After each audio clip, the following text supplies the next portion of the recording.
Hello, everybody. Welcome to another video. Today is the 13th of May, and today we're going to document Russian advances that have really started to ramp up over the past 2 to 3 days since the end of Victory Day. We're going to look at the way in which a lot of these advances are connected to Pokrovsk and areas in between Pokrovsk and Toretsk. We're going to look at the bigger picture with a lot of these advances, but I do want to first begin with Velika Novosilka because we actually have seen over here an intensification and a significant increase in the amount of square kilometers captured on a day-to-day or even week-to-week basis since the beginning of this month.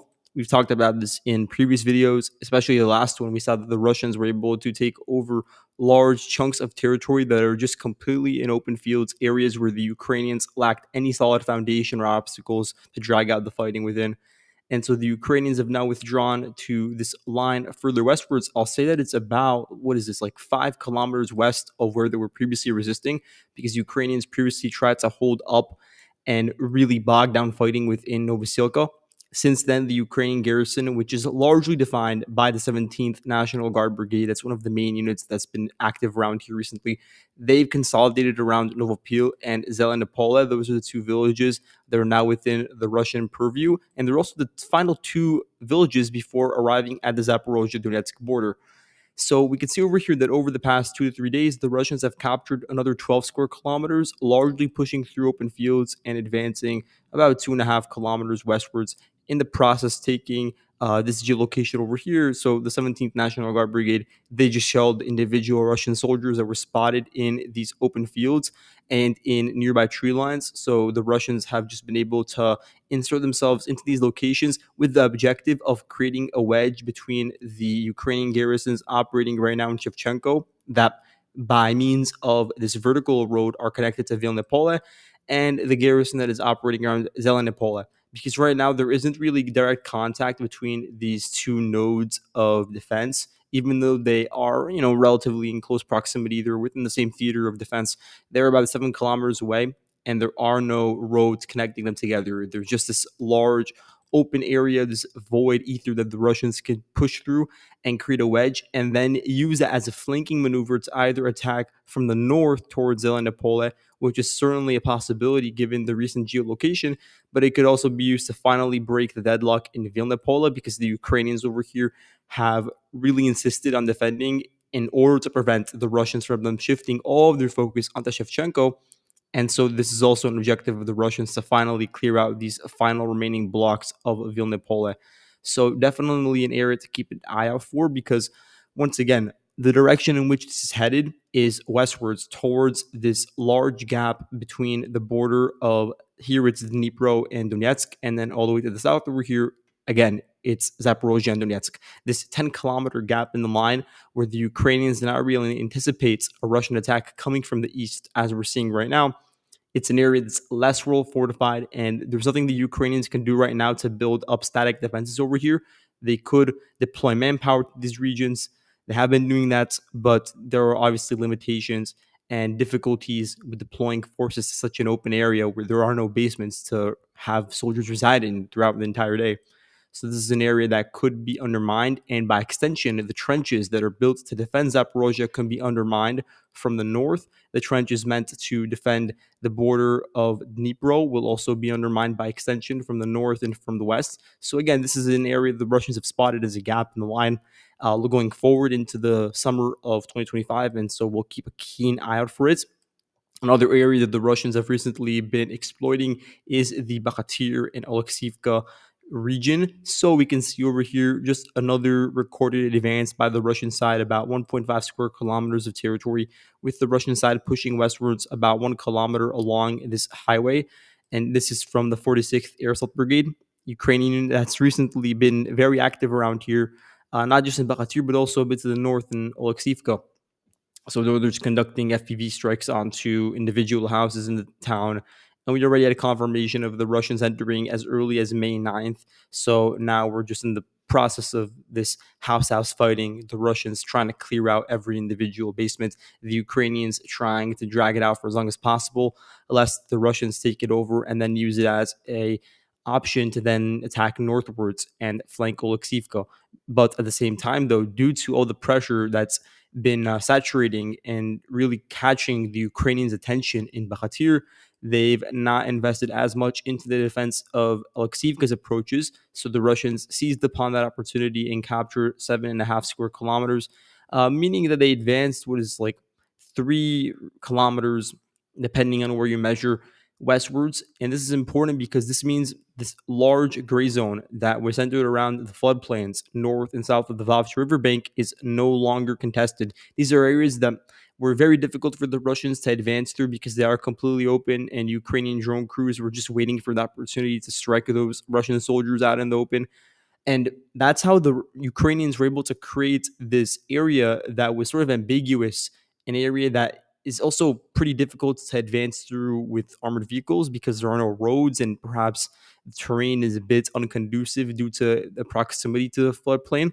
So the Ukrainians really took advantage of these natural disadvantages, and they tried to just keep this area ambiguous in order to prevent direct attacks towards Oleksivka. But now this entire area has been taken over, and there's a much more solid, much more strong Russian presence near the Oleksivka border, and so they can more effectively advance along this highway and enter into the village, as we saw with this video over here, where the 46th Brigade hit a single Russian soldier who was just walking into the town. He didn't make it, of course, based on the video because he was struck, but that gives us an indication of where the Overton window is shifted.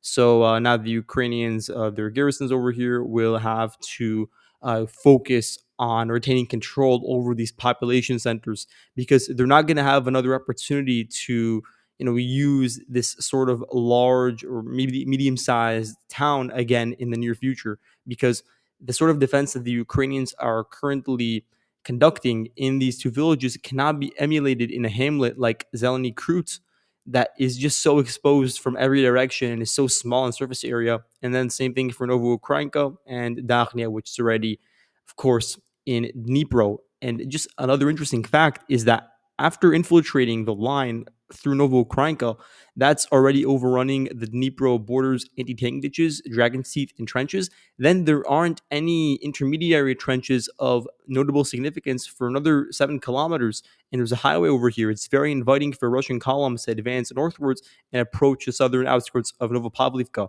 And that would be done in tandem with the current Russian advances that are unfolding between Kotlyarivka and Bohdanivka. So again, you can see how everything is beginning to converge around Novopavlivka, which is a really important Ukrainian rear operating base. And at the same time, these advances past Bakhatir will leave a huge stretch of territory completely unaccounted for within the Ukrainian defensive framework, because you can see over here, this is about 13 kilometers in width that lacks any trenches, and the troop deployments also here are very scant. And so the Russians will have a great opportunity to advance along this highway past Wadradnya and then flank Komar from the east in tandem with the current clashes that are going on a bit to the south of that town. So that's how everything connects essentially in this region. Now looking northwards, the Russians have also made some notable progress past Uspenivka, and it's something I said that once Uspenivka would be overran, that there would be a lot of difficulty for the Ukrainians to emulate that same sort of drawn out process in another village, because even though Uspenivka is very small, the Ukrainians did pour in a significant amount of resources into defending over there, conducting counterattacks, conducting just using a huge amount of output, fire, artillery fire, drone strikes, whatever it may be. And soldiers were there present on the ground and fighting for every inch of territory.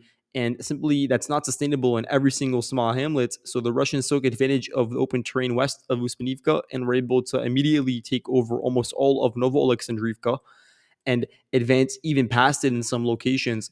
But we also have a geolocation from May 11th of FPVs from the Ukrainian side hitting Russian soldiers that were out in the open, and 4 vehicles as they were making their way to Novosilka on the northern bank of the river. So we know that the Russians actually were using DRGs as divers. They were divers that got into the Solna River and were able to swim all the way towards the outskirts of Novosilka, and that helped with the process of undermining Ukraine's defense over here. So now the goal for the Russians, of course, is to take over the rest of Novosilka and then get rid of all these excess fields that are currently under Ukrainian control that just serve as areas of distraction and thorns in the Russians' back, And from there, the Russians would already be approaching the entire defensive network northeast of Novopavlivka. So another direction through which that town or city, it's a pretty large town, you could say, would be threatened in the future. But again, I want to look at Pokrovsk with a particular amount of interest in detail because we now see that the Russians have made some significant troop rotations with the intention of cutting off Pokrovsk's supply lines, but not from the area you expect. Because I always talked about the E50 highway as being a really important potential vector through which the Russians could cut off the supply lines. And that's still the case because the Russians, if you measure it, they're only 4 or 5 kilometers away. So they just need to expand past Kotlina. But right now, due to the Ukrainian commitments, due to the deployment of forces from Brigade 32, from Brigade, 42, for instance. Here you have a battalion of the Presidential Brigade. You have just Special Force Regiment. You have the Spartan National Guard Brigade. You have air assault brigades like Brigade 29, I think that 25, that is. There are so many units deployed around here of that sort of caliber that are not just, you know, going to do tasks related to defense because the Ukrainians don't want to see territory in this area. They're going to fight over every inch because once they lose a certain amount of land, they lose all the villages and all the tree lines that are running along the highway over here. And then it's just open fields until the highway. And they don't want to fight in those open areas where they just have nowhere to go, nowhere to operate within. So it's going to be difficult from a practical standpoint to advance deeper into the highway area. It's obviously possible, but right now with the current dynamics, the Russians would prefer to exploit areas that are more prone to falling quickly. So, with that being said, the Russians were able to advance north of the Toretsk River over here, north of Novotoretsk. We talked about it at the time. And, that was around last month when they were able to initially develop that breakthrough. And now we've seen how things started to compound, and the Russians are beginning to take over additional territory running along that river valley and also taking over the northern outskirts of Avdiivka, which is very important. So here we have the Russians capturing 4.7 square kilometers of territory based on footage from the Jaguar units. It's a part of the 1st Battalion of the 14th National Guard Brigade. They spotted Russian soldiers on foot, so this isn't some sort of mechanized attack, but they were just walking along the western bank of the river. So that indicates a rather deep penetration amounting to, depending on where you measure from, about 2 kilometers westwards. And it means that areas such as these houses over here, the pond itself, these forested areas were overrun, and the Russians are now already at the gates of this trench line that has already been partially taken over. It's an important trench line because it acts as sort of like the third to last layer before reaching Pokrovsk. You have this layer, then you have the intermediary field, you have Munirod, and then you have the Pokrovsk outer ring. So the goal obviously is not to advance into Pokrovsk directly through these maneuvers, but it is to take over higher elevated locations that may be sandwiched in between the Toretsk River Valley, which is obviously on extremely low elevation. So the Russians are actually fighting uphill with some of these maneuvers, like the capture of this yellow area that's located on very low ground. And they're going to have to fight uphill to take over this stretch of territory that you see directly westwards that spans for about 7 kilometers. But I would say this is a bit of a sort of secondary, auxiliary part of the front. It's more important to look at an area like Maliyivka, in my opinion. So the Russians definitely are now going to shift their focus towards an area like Miro and then continue advancing along the Toretsk River towards Mykolaiivka and numerous other medium-sized towns. These towns are important. They're not necessarily well defended from the eastern approaches, but they are from the west. So the goal isn't necessarily to advance deeper towards Myrnihad itself. That would be extremely difficult and very costly. But I can see how the Russians are trying to unite the flank over here, this advance, this very deep vector along the Toretsk River, and then the push along the highway over here, the T0504 highway. All with the objective, I believe, of reaching an area perhaps like, where is it? There's this village over here called Rodinske. So that region, for instance, that could be a possibility because essentially you have this vertical highway that extends from Pokrovsk itself all the way to Dobropilia, another really important supply hub. And this acts as one of the safest routes to enter into Pokrovsk, more so than the E50 highway, although it's still used. So by sort of just bypassing the E50 highway and just immediately going to the safer option, the Russians can make the situation even more difficult for the Ukrainian garrison in Pokrovsk in the long term. And the goal won't be to go gung ho into the city, because that would be very difficult. It's a very dense area, and the Russians would prefer to create a sort of horseshoe, a cauldron around it, and squeeze out the Ukrainians and ensure that really all their supply lines are under constant fire control bombardment. That would be the objective, and the best way the Russians intend to do so, based on these recent maneuvers, would be to unite these two vectors.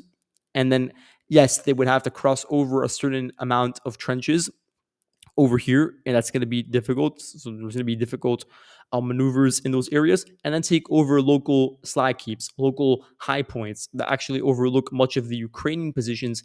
But to be fair, the Ukrainians in Pokrovsk and in Minohad alike are largely located on the high ground in this region, whereas the Russians are the ones that are advancing from the valleys and upwards. So the Russians are going to try to sort of rectify that by taking over some of those heights from an area that is a bit peripheral to the front line. And this is all my opinion, but just based on the trends, that's what I believe will happen. And you could see this region over here being of particular interest for the Russians based on their recent movements. So just to get back to the footage, the Russians were able to raise their flag. This is from May 13th in Maliyivka, taking over almost all of the village. And again, this is a pretty significant advance, because for a very long time, the front line over here was static, but it appears that at a certain point, the Ukrainians were simply unable to retain forward positions, and their garrison over here simply is not that significant in quality. It's not the highest caliber assortment of units like the 241st TDF Brigade, a rifle battalion, you know, drone units, certain parts of the 38th Marine Brigade, but even they've been redeployed to other locations that I'll get into later on. So it's not that good in terms of quality or quantity. And by means of having these two pincers, the Russians have also isolated the node in Yelazavetivka. The Russians initially tried advancing deeper towards the highway through this village, but were unable to do so due to fierce Ukrainian resistance. So now they've just bypassed it completely and have created the conditions for the Ukrainians to eventually withdraw on their own accord. And then from there, the front line would sort of be more stabilized. It would look much more neat, and then there could be pushes along the highway further westwards if the Russians decide that's the case. And I believe that based on these troop redeployments by the Russians, it looks like they are turning this into one of their key parts of the front line. This entire area that is to the northeast of Myrnihad, all the way to the areas that are to the west of Toretsk, for instance. So we have the 68th Army Corps being redeployed to this part of the front line. The 36th Army Corps most notably contains the 39th Separate Motor Rifle Brigade, and they've been involved in most of the advances that we've seen recently. They're the ones that actually took over Maliyivka. And in addition to this, we have the 8th Combined Arms Army. So that's a massive unit being moved in from its previous theater of operations around Krakow. And there's so many units that were a part of that, and gradually they've been moved away from Krakow and from the Bakhmut region to here right now. And it didn't happen in one fell swoop, but now it's pretty much confirmed that the entire headquarters is around here. So there are plenty of units that you guys are familiar with, probably just based on what I've said about them, like the 33rd Regiment, 57th, 242nd, 255th, 10th Tank Regiment. There's just a lot of them that you could run down, and I'm just going to click on a couple of them over here that apply to this. And also the 68th Tank Regiment, they're a unit that's also really active recently in this area. So yeah, here you can see them.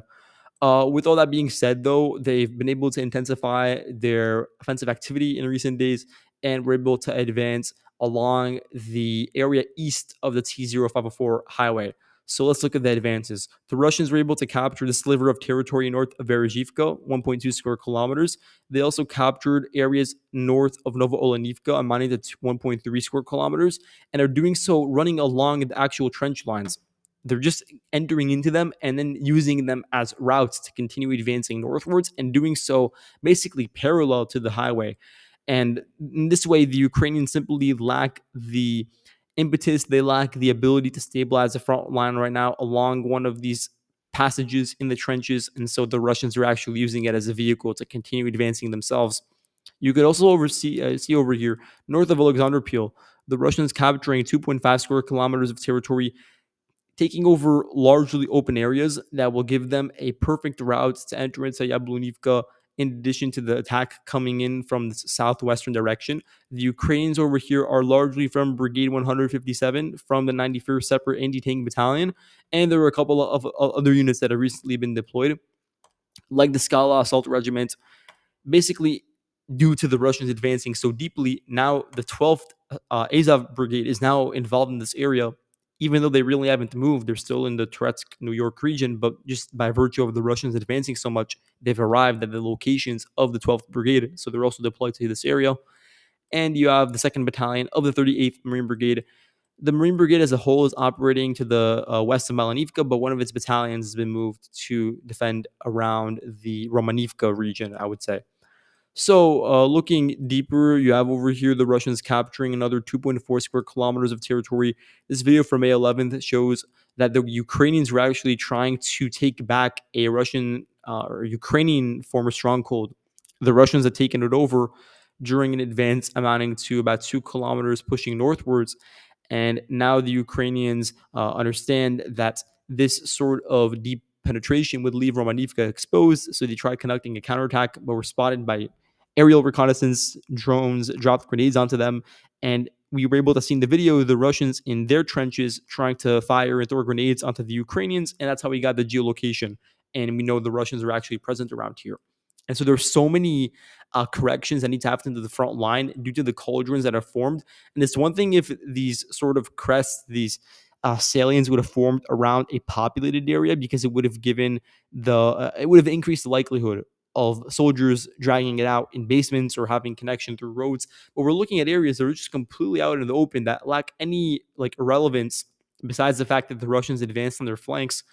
And so there's going to be a correction, or else the Russians will cut it off. So these are areas that, you know, we could expect to see movement in. We could expect to see them getting closed off very quickly once they do, all in one sort of maneuver.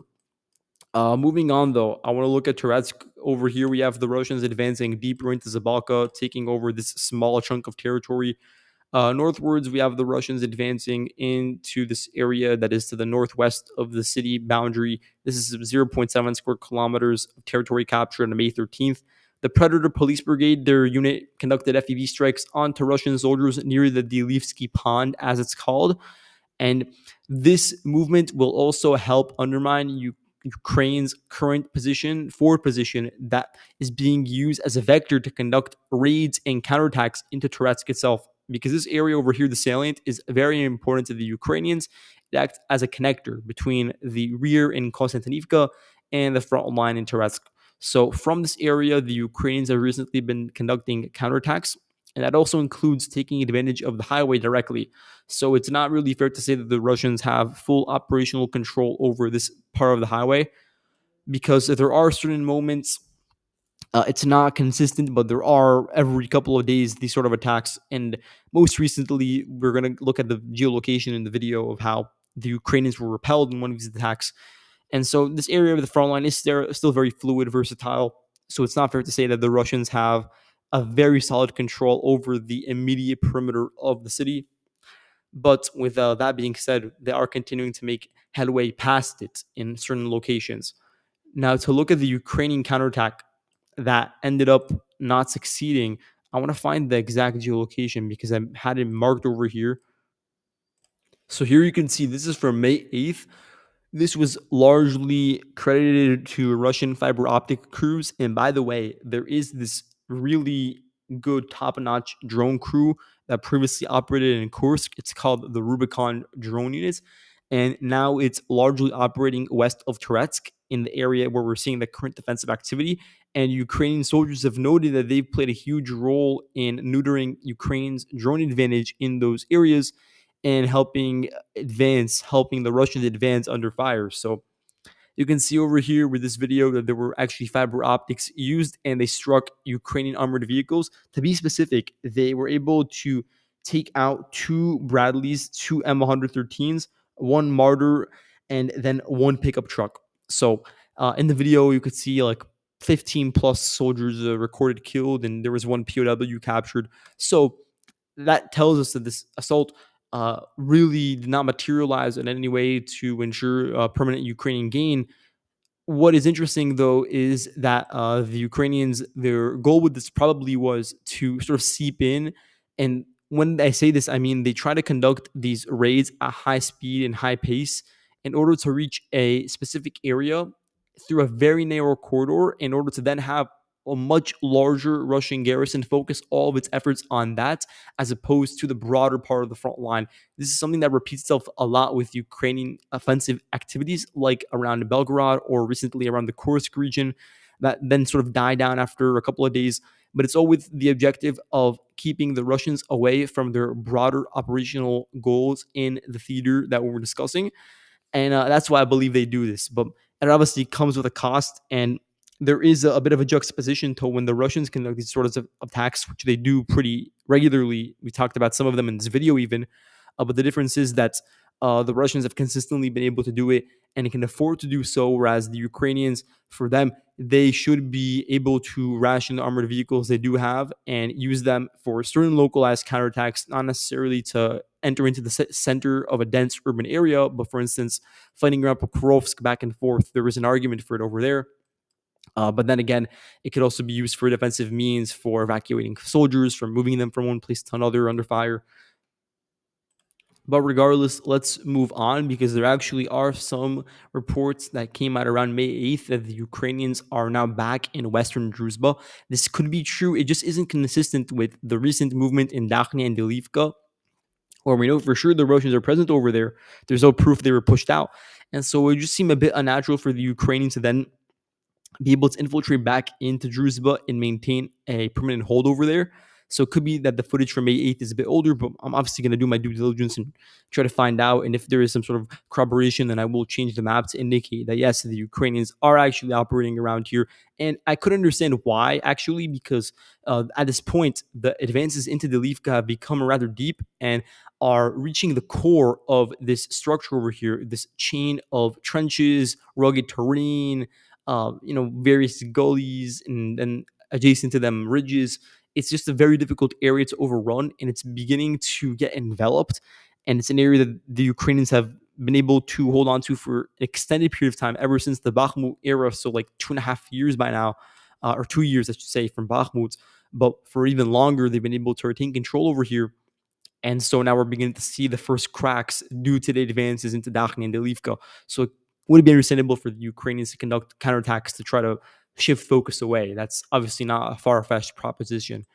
Looking at the areas around the Luhansk region, there is an advance that I want to note. So over here, you could see an advance amounting to nearly 3 square kilometers. And just for reference, this is in the Zherbets River area. The Russians were able to advance what amounts to 2.5 kilometers rather westwards, and capture on May 12th territory north of the village of Kolodiazi. This is a video from the 60th Brigade. They just conducted grenade drops onto those Russian soldiers, and now the process of clearing out the village has started.